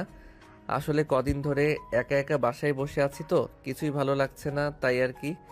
ও আচ্ছা, এই ব্যাপার। তাহলে ঠিক আছে, কোনো সমস্যা নেই। আমি অফিস থেকে কিছুদিনের জন্য ছুটি নিব ভাবছি।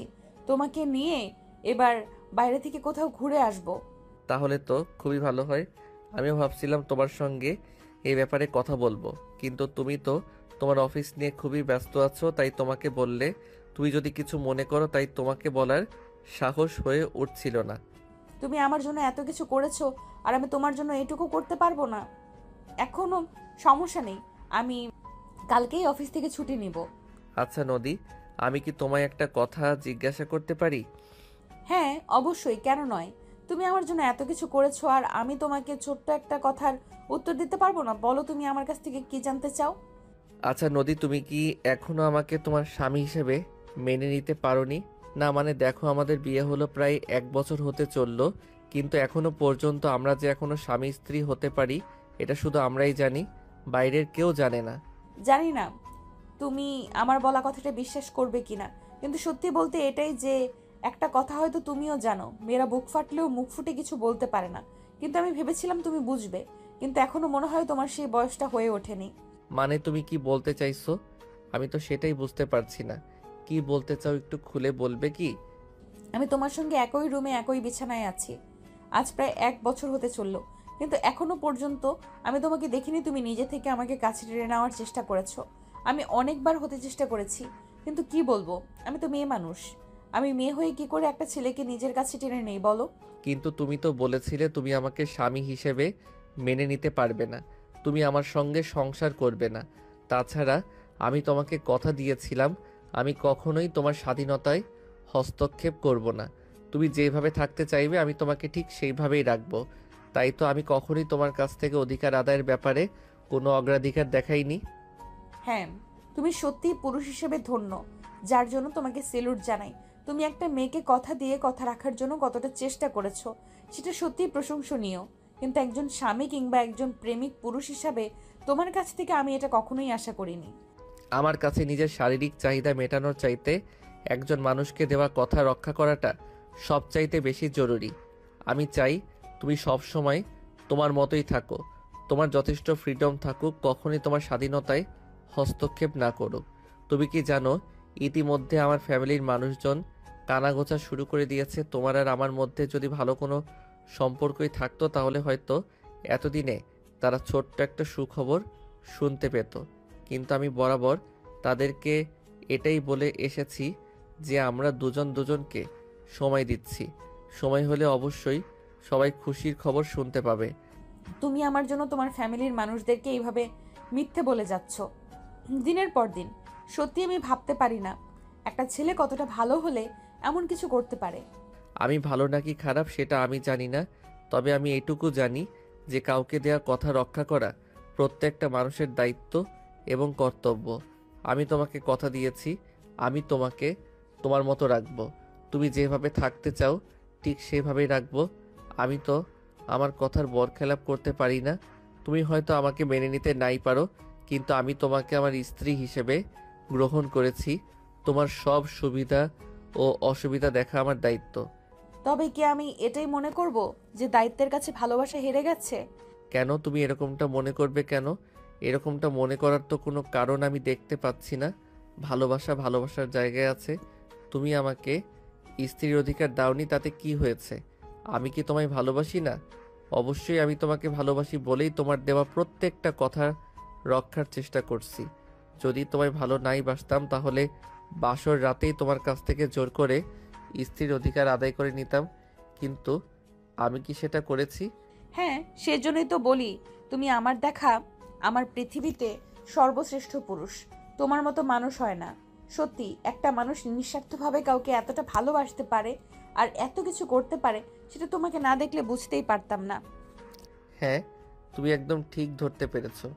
আমার কাছে ভালোবাসা মানে ভালোবাসার মানুষ তার ভালো লাগা, ভালো থাকা।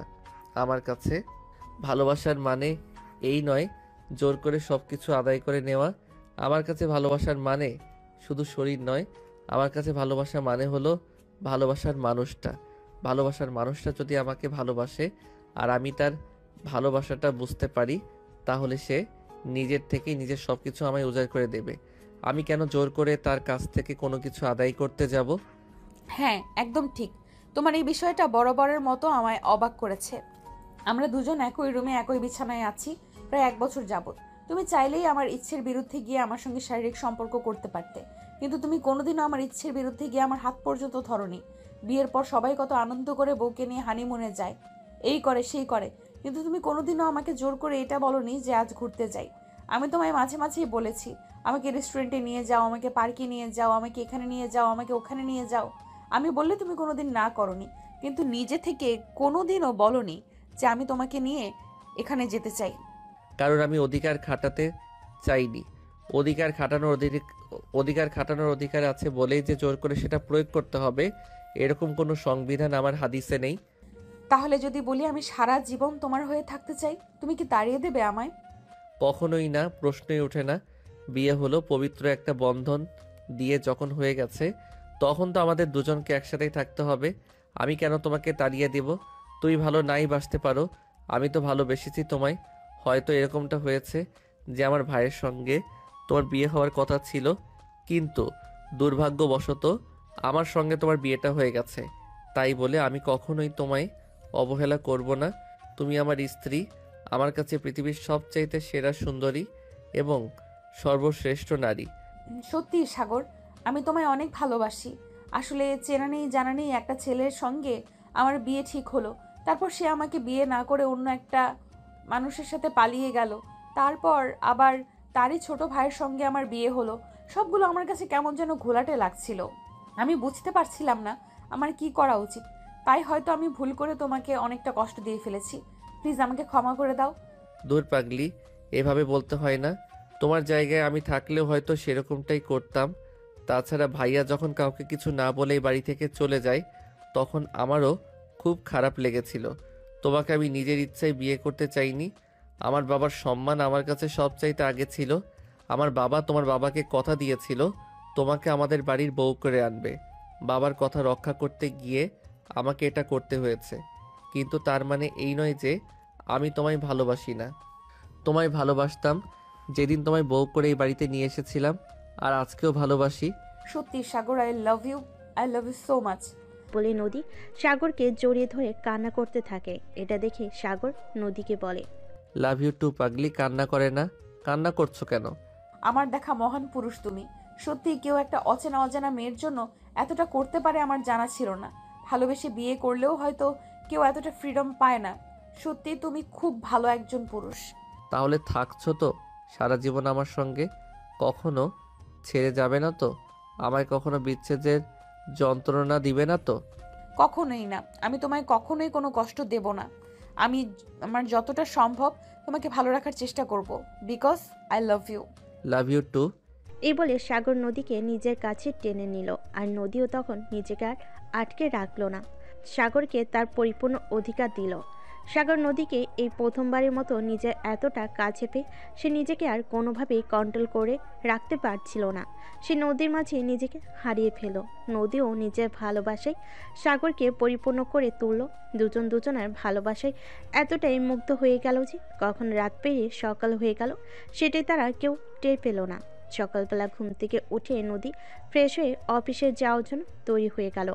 আর সাগর তখনই ঘুম থেকে উঠল। তখনই নদী সাগরকে বলতে লাগলো, তুমি সব কিছু গুছিয়ে রেখো। আমি অফিস থেকে দুপুরের মধ্যেই চলে আসব।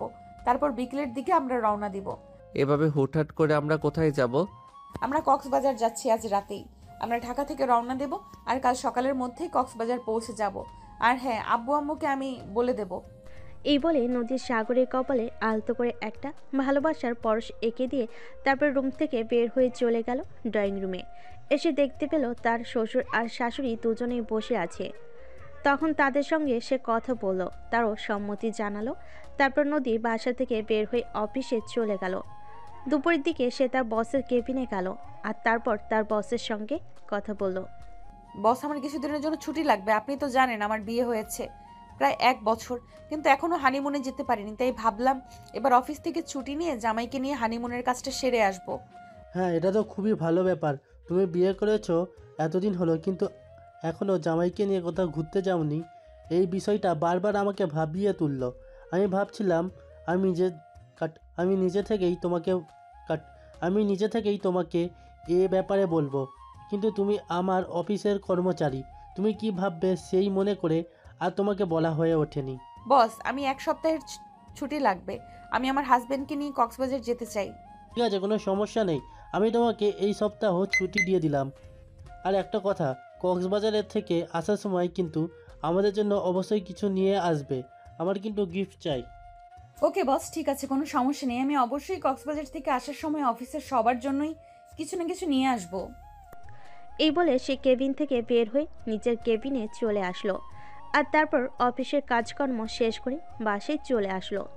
আর তখনই হঠাৎ তার তিশার সঙ্গে দেখা হলো। তিশা তখন নদীকে বলতে লাগলো, কি ব্যাপার ভাবি, শুনলাম তোমরা নাকি হানিমুনে যাচ্ছ? হ্যাঁ, তুমি একদম ঠিকই শুনেছ। তাছাড়া তোমাকে বলতে মনে ছিল না। আমি তো ভেবেছিলাম তুমিও আমাদের সঙ্গে যাবে, কারণ আমি বিয়ে হয়ে আসার পর থেকে দেখছি তুমি তো তেমন একটা বাইরে কোথাও যাও না। তাই ভাবছিলাম এবার যদি আমাদের সঙ্গে যেতে তাহলে ভালো লাগতো। না, এবার তোমরা ঘুরে আসো, কারণ তোমরা তো হানিমুন করতে যাচ্ছ। সেখানে আমি কাবাবের হাঁটি হতে চাই না। পরে না হয় একসময় তোমাদের সঙ্গে কোথাও ঘুরতে যাব। না তিশা, নদী একদম ঠিক কথাই বলেছে। তুইও আমাদের সঙ্গে যাবি। আমিও মনে মনে এটাই ভাবছিলাম তোকে বলবো বলে। কিন্তু ভাইয়া, তোরা হানিমুন করতে যাচ্ছিস, সেখানে গিয়ে আমি কি করব? দেখো, আমি তোমার কোনো কথাই শুনতে চাই না। তুমি আমার সঙ্গে হানিমুনে যাবে। আমরা হানিমুন করতে যাচ্ছি। তা কি হয়েছে? তুমি কি ছোট বাচ্চা নাকি যে আমাদের বিরক্ত করবে? তুমি তোমার মতো ঘুরে করবে আর আমরা আমাদের মতো। দেখো, মেয়েদের সবসময় একটু হলেও ফ্রিডম থাকা উচিত, যাতে তারা নিজেদের মনের কথা হলেও কাউকে খুলে বলতে পারে।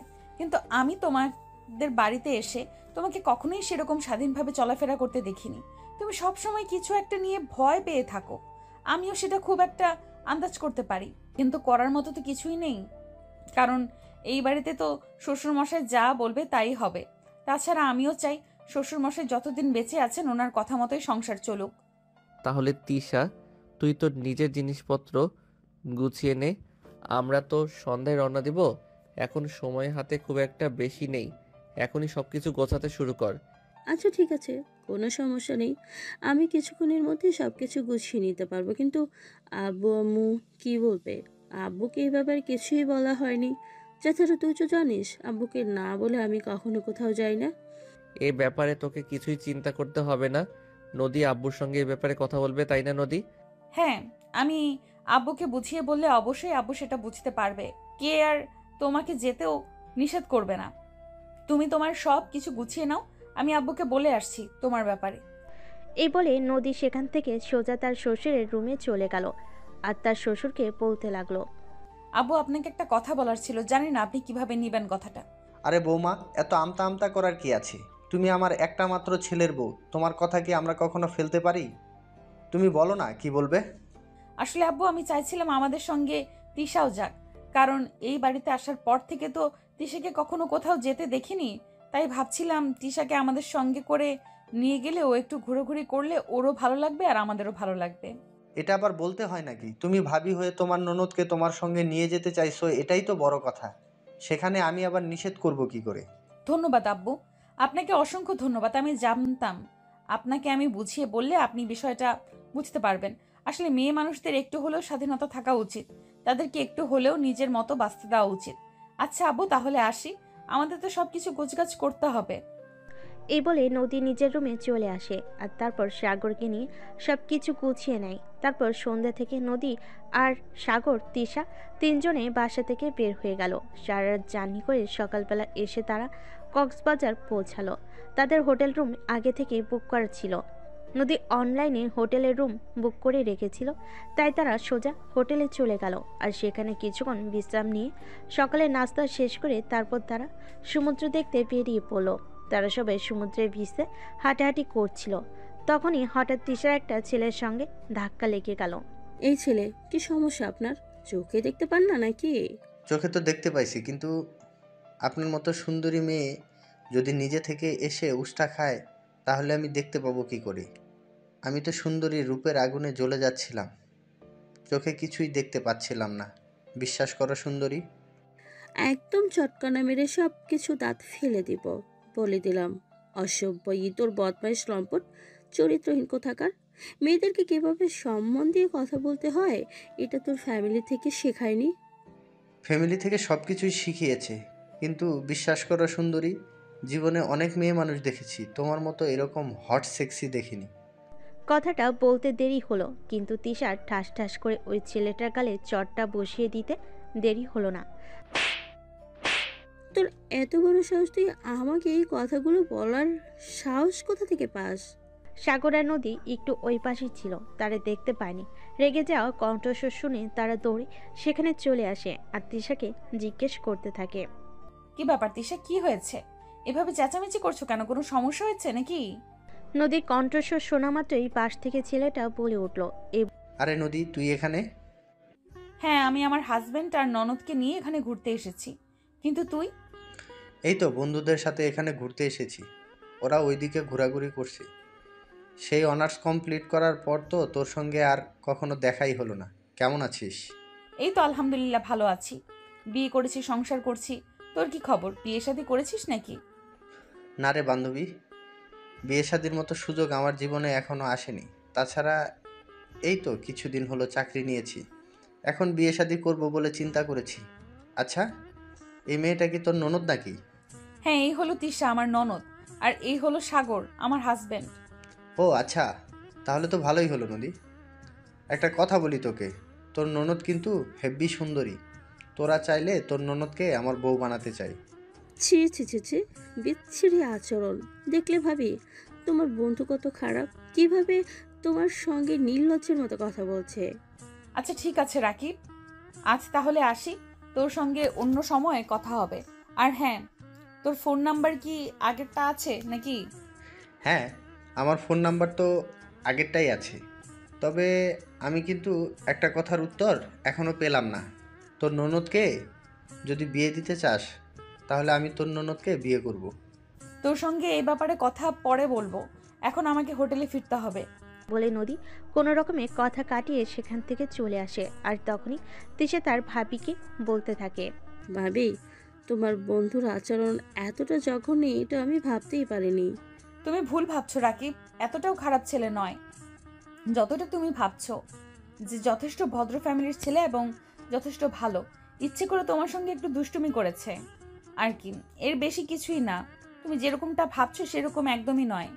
ভাবি, তুমি এখন ওই ছেলেটার হয়ে সাফাই গেছো?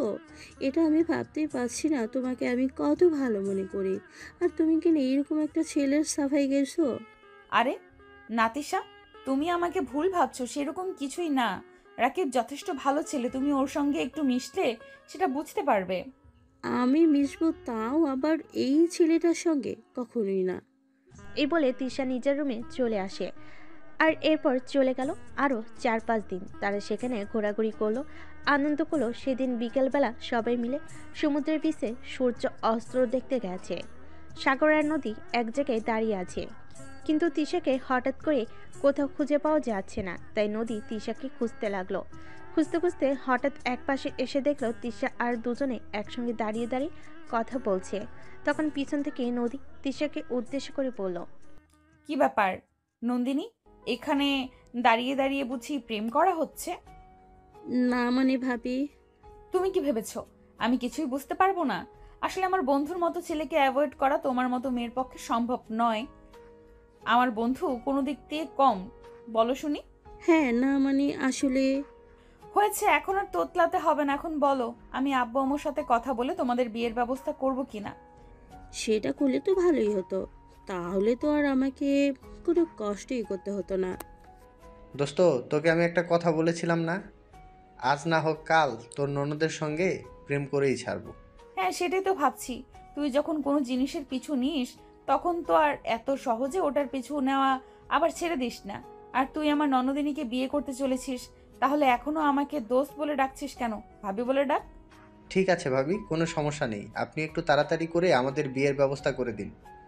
আপনি তো জামাইকে নিয়ে হানিমুন করতে চলে এসেছেন, আমি আমার বউকে নিয়ে কবে হানিমুনে যাব সেটাই চিন্তা করছি আর কি। নিজের ব্যবস্থা না হয় করে দেব, বিয়ের ব্যবস্থা না হয় করে দেব, কিন্তু তাতে আমার কি লাভ? তুই আমার কাছে যা চাইবি আমি তোকে তাই দেব, বল তুই কি চাস? কিছু না বন্ধু, তুই যদি আমার ননদিনীকে নিয়ে ভালো থাকতে পারিস তাহলেই হবে। এরপর আর কিছুই চাই না আমাদের। আচ্ছা দোস্ত, ঠিক আছে, তাহলে তাড়াতাড়ি শ্বশুর মশাইয়ের সঙ্গে কথা বলে আমার বউটাকে একটু আমার কাছে এনে দেওয়ার চেষ্টা কর, আমি আর একা একা ঘুমাতে পারছি না। আচ্ছা ঠিক আছে, তাহলে বাসায় ফিরে তোর সঙ্গে ফোনে কথা হবে। আমি ফোনে তোকে সব কিছু জানিয়ে দেব। আমরা আজকেই ঢাকা চলে যাব। এই বলে নদী রাকিবের সঙ্গে কথা বলা শেষ করে তিশা আর সাগরকে নিয়ে হোটেলে ফিরে এলো। তারপর সব কিছু গুছিয়ে নিয়ে সেদিন রাতেই ঢাকায় চলে আসলো। এরপর চলে গেল আরও 2-3 দিন। সেদিন বিকালবেলা রাকিব নদীকে ফোন করেছে। আসসালামু আলাইকুম, কি ব্যাপার দোস্ত, কেমন আছিস? ওয়ালাইকুম আসসালাম। এই তো আল্লাহর রহমতে ভালোই আছি। তোর কি অবস্থা, তুই কেমন আছিস? আমি কি আর ভালো থাকতে পারি? একা একা আর কত ভালো থাকা যায়? তোকে তো বললাম একটু শ্বশুর মশাইয়ের সঙ্গে কথা বলে আমার বউটাকে আমার কাছে এনে দেওয়ার ব্যবস্থা কর, কিন্তু তুই তো কোনো কর্ণপাত করছিস না এই ব্যাপারে। ও আসলে আমার শরীরটা ভালো লাগছিল না, তাই মনে ছিল না। এখনো সমস্যা নেই, আমি আজ রাতেই শ্বশুরমশাইয়ের সঙ্গে কথা বলবো। এরপর দুজনে আরও বেশ কিছুক্ষণ কথা বলে ফোন রেখে দিল। আর এইদিকে রাত 8টার দিকে সাগরের আব্বু বাসায় আসলে নদী সাগরের আব্বুর রুমে গেল। সাগরের আব্বু নদীকে দেখে বলতে লাগলো, কি ব্যাপার বৌমা, কিছু হয়েছে নাকি? হঠাৎ করেই তুমি আমার রুমে? আব্বু আসলে আপনার সঙ্গে একটা গুরুত্বপূর্ণ বিষয়ে আলোচনা করার ছিল। সরি, গুরুত্বপূর্ণ বিষয় সেটা আবার কি, বলো শুনি। আসলে তিশার বিয়ের ব্যাপারে কথা বলতে চাইছিলাম। হ্যাঁ বলো, তুমি কি তিশার জন্য কোনো ছেলে দেখেছো নাকি? আই মিন, তোমার কি পছন্দের কেউ আছে নাকি? না মানে আসলে আব্বু, আমরা যখন কক্সবাজার ছিলাম সেখানে আমার একটা বন্ধুর সাথে দেখা হয়। আমার বন্ধু সেখানে তিশাকে দেখে পছন্দ করেছে, আর সেই বলল আপনার সঙ্গে একটু কথা বলতে। আচ্ছা ঠিক আছে, কোনো সমস্যা নেই, তাহলে তুমি ওই ছেলেকে বলো তার ফ্যামিলিকে নিয়ে আমার সঙ্গে দেখা করতে। আমি তো আর গার্ডিয়ানবিহীন কারো হাতে আমার মেয়েকে তুলে দিতে পারি না, আমি ওই ছেলের ফ্যামিলির সাথে কথা বলতে চাই। ঠিক আছে আব্বু, কোনো সমস্যা নেই। তাহলে আমি ওনাদেরকে কবে আসতে বলবো যদি আপনি বলতেন? ওদের যদি কোনো সমস্যা না থাকে তাহলে আগামী পরশু শুক্রবার ওই দিনই আসতে বলো। ঠিক আছে আব্বু, কোনো সমস্যা নেই। আমি আজকেই রাকিবকে ফোন দিয়ে বলে দেব আগামী শুক্রবার এই ওর আব্বু আম্মুকে নিয়ে আমাদের বাসায় চলে আসতে, তারপর আপনার সঙ্গে কথা বলতে। নিজের রুমে চলে আসলো। তারপর রুমে এসে সে সঙ্গে সঙ্গে রাকিবকে ফোন দিয়ে এই সুখবরটা দিল। আর তারপর পরের শুক্রবারে সে তার বাবা মাকে নিয়ে নদীর বাড়িতে চলে আসলো। তারপর নদীর শ্বশুর মশাই আর রাকিবের আব্বু আম্মু কথা বলে রাকিব আর তিশার বিয়ে পাকা হয়ে গেল। অতঃপর কিছুদিনের মধ্যে রাকিব আর তিশার বিয়ে সম্পূর্ণ হয়ে গেল। আর সাগরদের বাড়ির সবাই রাকিবদের বাড়িতে গিয়েছিল একটা দাওয়াত, আর সেখান থেকে কিছুক্ষণ হলো ফিরে এসেছে। রাত 10টা বাজে। নদী নিজের রুমে এসে সব কিছু গুছিয়ে রেখে তারপর ঘুমানোর জন্য প্রস্তুতি নিচ্ছিল। তখনই হঠাৎ নদীর ফোনটা বেজে উঠল। নদীর ফোনটা হাতে নিয়ে দেখে রাকিব ফোন করেছে। এই অসময়ে রাকিব তাকে ফোন করার কারণটা কিসের এটাই বুঝতে পারলো না। তাই সে দুশ্চিন্তা মনে নিয়ে ফোনটা রিসিভ করলো। নদী ফোনটা রিসিভ করতেই অপর প্রান্ত থেকে শুনতে পেল, থ্যাংক ইউ ভাবি প্লাস দোস্ত। সত্যি তুই সত্যিকারের বন্ধুর পরিচয় দিয়েছিস। তুই না থাকলে সত্যি হয়তো আজ তিশাকে আমার বউ করে পেতাম না। তোকে কি বলে যে ধন্যবাদ দেবো সেটা বুঝতে পারছি না। সত্যি তোর মতো বন্ধু প্রত্যেকটা মানুষের জীবনে প্রয়োজন। তুই আমাকে এই কথাটা বলার জন্য এত রাতে ফোন দিয়েছিস? আমি তো ভাবছিলাম কি না কি হয়ে গেল। আরে বাবা, ভয় পাওয়ার কি আছে? আমি তো তোকে ধন্যবাদ দেওয়ার জন্যই ফোন করেছিলাম। সত্যি তুই না থাকলে হয়তো তিশাকে আজ আমার বউ করে পেতাম না। আচ্ছা ভাই, ঠিক আছে, এখন আমার সঙ্গে কথা বলে সময় নষ্ট না করে বউকে ভালোবাসা দে। আর একটা কথা বলে দিচ্ছি, খবরদার কখনো কিন্তু আমার ননদিনী যেন তোর ব্যাপারে কোনো কমপ্লেন করতে না পারে।